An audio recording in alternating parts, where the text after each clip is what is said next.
नमस्कार, मी आनंद पोहनेरकर आपल्या सर्वांचं महाराष्ट्रवाणी बातमीपत्रात स्वागत करतो. पाहूया आजच्या ठळक घडामोडी.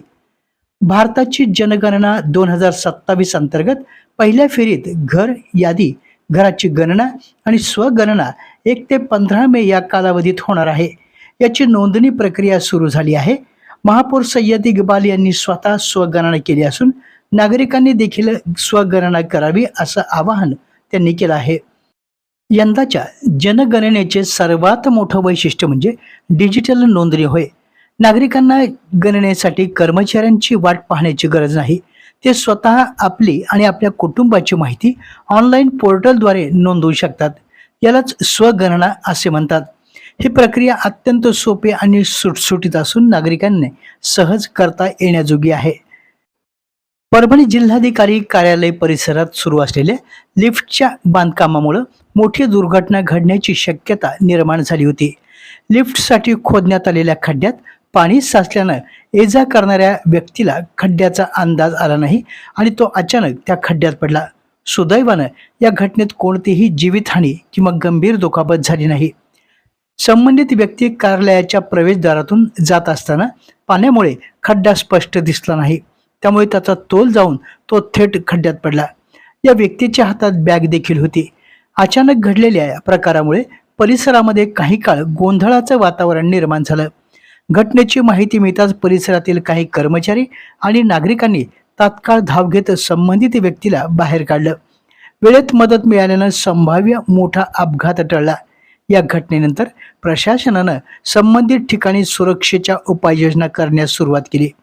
दरम्यान बांधकाम सुरू असलेल्या ठिकाणी सुरक्षेची पुरेशी व्यवस्था, सूचना फलक आणि संरक्षणात्मक बॅरिकेड्स अगोदरच उभारले असते तर अशी घटना घडली नसती, अशी प्रतिक्रिया नागरिकातून व्यक्त होत आहे. प्रादेशिक हवामान केंद्र मुंबई यांनी दिलेल्या सूचनेनुसार हिंगोली जिल्ह्यासाठी दिनांक 14 आणि 15 मे 2026 या कालावधीमध्ये येलो अलर्ट जारी करण्यात आला आहे. या कालावधीमध्ये जिल्ह्यात तुरळक ठिकाणी उष्माघाताची शक्यता अधिक असल्याचा अंदाज व्यक्त करण्यात आला आहे. या पार्श्वभूमीवर सर्व संबंधित यंत्रणांनी तसेच नागरिकांनी आवश्यक ती खबरदारी घेण्याचं आवाहन प्रशासनामार्फत करण्यात आलं आहे. विशेषतः ज्येष्ठ नागरिक, लहान मुले, आजारी व्यक्ती तसेच स्थूल व्यक्तींनी उष्णतेपासून बचावासाठी विशेष काळजी घेण्याचं आवाहन प्रशासनाने केलं आहे. तहान नसली तरी पुरेशा प्रमाणात पाणी प्यावं. अपस्मार, हृदयरोग, मूत्रपिंड किंवा यकृत विषयक आजार असलेल्या व्यक्तींनी डॉक्टरांच्या सल्ल्यानेच द्रव पदार्थ घ्यावेत. ORS, लस्सी, भाताची पेज, लिंबू पाणी, ताक, नारळ पाणी यासारखे द्रव पदार्थ सेवन करावेत असं आवाहन देखील प्रशासनाने केलं आहे. परभणी जिल्ह्यातील गंगाखेड या ठिकाणी 9 मे रोजी घडलेल्या घरफोडीच्या घटनेतील आरोपींना ताब्यात घेण्यात स्थानिक गुन्हा शाखेच्या पथकाला यश आलं आहे. पथकानं आरोपीकडून 1,87,500 रुपयाचा मुद्देमाल जप्त केला. या घटनेतील आरोपीच्या शोधासाठी स्थानिक गुन्हा शाखेच्या पथकानं सापळा रचला. घरफोडी गुन्ह्यातील आरोपी समर्थ नारायण मुळे हा जालना येथे असल्याची माहिती प्राप्त झाली. त्या अनुषंगाने पथकाने त्याला जालना येथून ताब्यात घेतले. त्याची पोलिसी खात्यात चौकशी केली असता त्याने सदरील घरफोडीचा गुन्हा केल्याचे कबूल केले.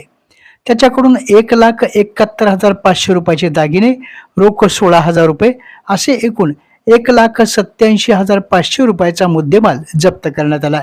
सदरील कारवाई पोलीस अधीक्षक पंकज कुमावत यांच्या मार्गदर्शनाखाली पोलीस उपनिरीक्षक विवेकानंद पाटील, पोलीस उपनिरीक्षक चंदन परिहार यांच्यासह पोलीस कर्मचाऱ्यांनी केली.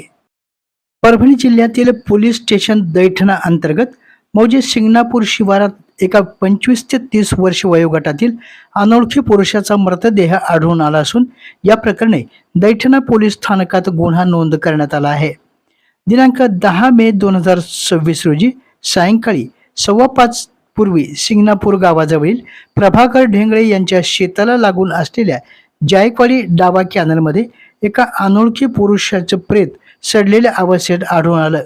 या प्रकरणी राजभाऊ रत्नपारखे यांच्या तक्रारीवरून पोलीस स्थानक दैठणा येथे गुन्हा दाखल करण्यात आला आहे.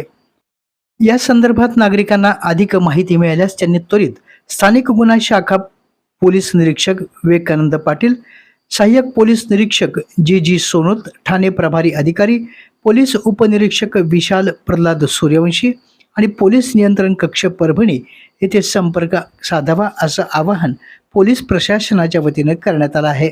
आपल्या जिल्ह्यातील अपडेट बातम्या पाहण्यासाठी आमच्या महाराष्ट्रवाणी या चॅनलला लाईक करा, सबस्क्राईब करा आणि शेअर करा. धन्यवाद.